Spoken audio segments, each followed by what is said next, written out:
the bell icon on YouTube and don't miss another update. யுத்தத்தையும் அமெரிக்காவையும் பிரிக்கவே முடியாது. அமெரிக்காவே யுத்தம் வேணாம் அப்படின்னு விலகி போனாலும் யுத்தம் அமெரிக்காவை விடாது. கடைசியில வெற்றியோ தோல்வியோ ஒண்ணு அமெரிக்கா அதல பாதாளத்துல சரிய போறதில்ல. இத நல்லா புரிஞ்சுக்கோ அப்படின்னு ஈரானு கிட்ட அமெரிக்கா செய்தி அனுப்பிச்சிருக்கு. இது செய்தி மாதிரியே தெரியலையே, மிரட்டல் மாதிரில தெரியுது. ஏறக்குறைய இப்படிதான் அனுப்பிச்சிருக்கார்கள். என்ன சாராம்சம்னா ஒன்னே ஒண்ணுதான். ஈரானுக்குள்ள தாக்குதல் நடத்தாம இருக்கிற காரணம் வெற்றி பெற முடியாதுன்னு சூழ்நிலை இருக்குன்னு நம்பிக்கிட்டு இருக்கீங்க. ஆனா அந்த சூழ்நிலைய எங்களால மாத்த முடியும். வெற்றி பெறக்கூடிய ஒரு சூழ்நிலை சின்னதா இருந்தா கூட அமெரிக்க படைகள் அங்க இறங்கும்னு ஈரானுக்கு நல்லா தெரியும். ஈரானை பொறுத்தவரையும் ரொம்ப கஷ்டப்படலாம் தேவையில்ல. இன்னைக்கு கமேனிகள் கையில எப்படி இருந்துச்சு? ஒரு புரட்சி வெடிச்சது மூலியமா அமெரிக்காவை வெளியேற்றணும் அப்படிங்கறக்காக அந்த புரட்சி வெடிச்சிச்சு. அடுத்து கம்பெனிகளை வெளியேற்றணும் அப்படின்னு ஏற்கனவே புரட்சி படை ஊருக்குள்ள சுத்திக்கிட்டு தான் இருக்கு. 2-3 இடத்துல இப்பதான் குண்டு வச்சாங்க. இதெல்லாம் யோசிச்சு நீங்க பார்க்கணும். ஏமன்ல ஹவுதிகளை வச்சு அமெரிக்காவை தாக்கலாம் அப்படின்னு நினைச்சா அது ரொம்ப நாளைக்கு நீடிக்காது. காரணம் ஹவுதிகள் பயன்படுத்தக்கூடிய ஒவ்வொரு ஆயுதமும் ஈரான்ல இருந்து தான் போகுது. ஈரானை தாக்குனாலே செங்கடல் நிம்மதி ஆயிரும் அப்படிங்கிற மனநிலைக்கு நாங்க என்னைக்கு வரமோ அன்னைக்கு ஈரான் தப்பிக்க முடியாது. அதுக்கு முன்னாடி ஹவுதி இயக்கத்தை தாக்குதலை குறைச்சிக்க சொல்லுவீங்களோ மாட்டீங்களோ உங்க இஷ்டம் அப்படின்னு சொல்லி ஒரு மெசேஜை அனுப்பிச்சதாக தான் இப்ப பரபரப்பா எல்லா பக்கமும் பேசப்படுது.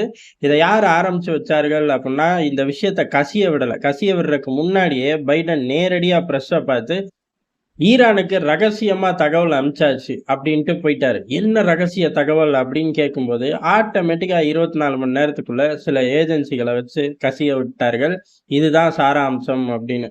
சரி, இதை கேட்டு ஈரான் என்ன பண்ணுது அப்படிங்கிறது வரும் நாட்கள்ல தான் தெரியும். ஈரானுக்கு இந்த மாதிரி மெசேஜ் அனுப்பக்கூடிய அமெரிக்கா இந்த பக்கமும் சில வேலைகளை செஞ்சுச்சு. என்ன அப்படின்னா ஹவுதி இயக்கத்தை தாக்காம 2 விமான பறத்தல்களை ஏமன் தலைநகர் சானால பண்ணார்கள். அதுல எதற்கு ஒருவேளை கண்காணிப்பு விமானமோ அப்படிங்கிற தோற்றம் தான் முதல்ல எழுந்துச்சு. இந்த விஷயம் ஃபிளாஷ் ஆகவுமே அமெரிக்க விமானம் போயிட்டா அங்க சுத்தி பார்த்துட்டு வரப்போறது கிடையாது, தாக்கிட்டே வரலாம். அமெரிக்க விமானத்தை எதிர்க்கிற அளவுக்கு அங்க ஒன்றும் பெரிய ஏர் டிஃபென்ஸ் சிஸ்டம்லாம் கிடையாது. அதே சமயம் உள்ளுக்குள்ள பறந்துற அளவுக்கு ஒண்ணு வேவ் பார்த்துட்டு வந்திருக்கலாம். சில முக்கியமான கட்டமைப்புகள் ஏது இருக்கா இல்லையா அப்படின்னு பார்த்துருக்கலாம். இருந்தாலும் அந்த லெவலுக்கு ஒண்ணு இல்லையே அப்படின்னு யோசிக்கும் போதே இது அமெரிக்கா வெளியிடல. இந்த பறத்தல் தகவல்களை ஹவுதி தான் வெளியிட்டுச்சு. அதுக்கப்புறம் ஆய்வாளர்கள் இப்படி பெரிய அளவு கட்டுரைகள் ஓடிக்கிட்டு இருக்கும்போதே இதுக்கு பதிலடி, அதாவது எங்களோட வான்வெளியில வர எங்க நிலப்பரப்பை தாக்குற இதுக்கு பதிலடி கொடுக்குறோம்னு நாங்க சொல்லியிருக்கோம். என்ன மாதிரியான பதிலடி இருக்கும் அப்படிங்கிறதுக்கு ஒரு சாம்பிள் மாதிரி காட்டுறோம் அப்படிங்கறக்காக ஹவுதி இயக்கம் ஒரு தாக்குதலை பண்ணுச்சு. இல்ல இப்படி தாக்குதல் பண்ணா எப்படி முறியடிப்பார்கள் நினைச்சார்களா என்னன்னு தெரியல. ஒரே ஒரு ராக்கெட்டை அதுவும் அமெரிக்காவோட போர்க்கப்பலை நோக்கி ஏவி இருக்கார்கள். அது ரொம்ப சுலபமா தடுத்து நிறுத்தப்பட்டுருச்சு அமெரிக்க படையினரால. எல்லாரும் எதிர்பார்த்தது 5-6 அனுப்புவாங்க அப்படின்னு. ஒண்ணுதான், அது ஏன் அப்படின்னு தெரியல. ஆனா இந்த விஷயத்த, அதாவது அமெரிக்க கப்பல் மீது ஒரு தாக்குதல் நடத்தி இருக்கோம், இதுக்கு அடுத்தாச்சும் புரிஞ்சு விலகிக்கணும் அப்படின்னு ஹவுதி சொல்றதுக்கு முன்னாடி இந்த விஷயம் மேலோட்டமா பிளாஷ் ஆச்சு. அபிஷியலா ஹவுதி சொல்றதுக்கு முன்னாடி அமெரிக்கா முந்திக்கிச்சு. அமெரிக்கா முந்திக்கிட்டு இந்த மாதிரி ஹவுதியோட ஒரு ராக்கெட் தாக்குதல்ல முயற்சி பண்ணார்கள், அதை நாங்க வீழ்த்திட்டோம் அப்படின்னு சொல்லிட்டாங்க. இது எதற்கு அமெரிக்கா பண்ணுது அப்படிங்கிறதா காரணம். என்ன அப்படின்னா இது ஒரு சின்ன தாக்குதல், இதை அமெரிக்கா முறியடிக்கும் அப்படின்னு எல்லாருக்கும் தெரியும். அமெரிக்கா ஒரு பெரிய தாக்குதலுக்கு திட்டமிடுது. அந்த பெரிய தாக்குதல் ஏமனா இருக்கணுங்கிற அவசியம் கிடையாது, ஈரானா கூட இருக்கலாம். அதுக்கு அமெரிக்கா செய்யக்கூடிய முதல் கட்ட வேலை தான். ஏன் அப்படின்னா அமெரிக்காவுக்குள்ள ஈராக்ல உள்ள அமெரிக்க இராணுவ முகாம்களை தாக்குதல் போது அதோட செய்தி அமெரிக்கா முழுவதும் பரவுது. பதிலடி கொடுக்கணும், இதெல்லாம் அநியாயம் அப்படிங்கிறத தாண்டி நம்ம அங்க உட்கார்ந்து இருக்கிறதோட விளைவு தானே அப்படிங்கிற பேச்சு ஜாஸ்தியா இருக்கு அமெரிக்க மக்கள் கிட்ட. இப்ப ஏமன் தாக்குதல்ல அங்க அரசியல்வாதிகள் 2ஆ பிரிகிறார்கள், அமெரிக்க மக்கள் 2ஆ பிரிகிறாங்க.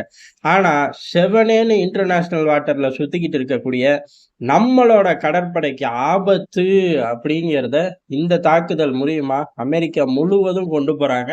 இனி நம்ம சும்மா இருக்க முடியுமா? இதுக்கு நம்மளோட சுதந்திரமான நடமாட்டத்தை எதிரி தடுக்கிறான், இதுக்கு நம்ம பதிலடி குடுத்து தான் ஆகணும் அப்படிங்கிற எண்ண ஓட்டத்த அமெரிக்கா முழுவதும் விதைக்க ஆரம்பிச்சுட்டாங்க. இது ஒரே ஒரு விஷயத்துக்காக தான்.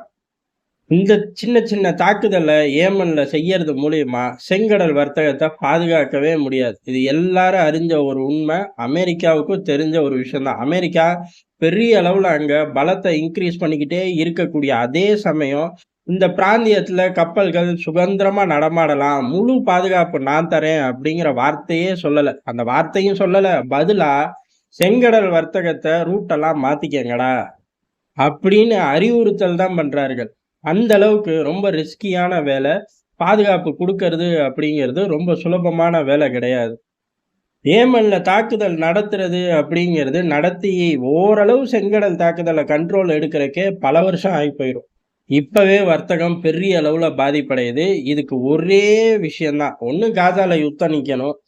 இஸ்ரேல் டார்கெட்ட முடிக்காம யுத்தத்த நிறுத்தாது. அமெரிக்காவும் வலியுறுத்தாது. அப்படி இருந்துச்சு அப்புட்ன்னா, ஈரான் சப்போர்ட்ட நிறுத்தணும்.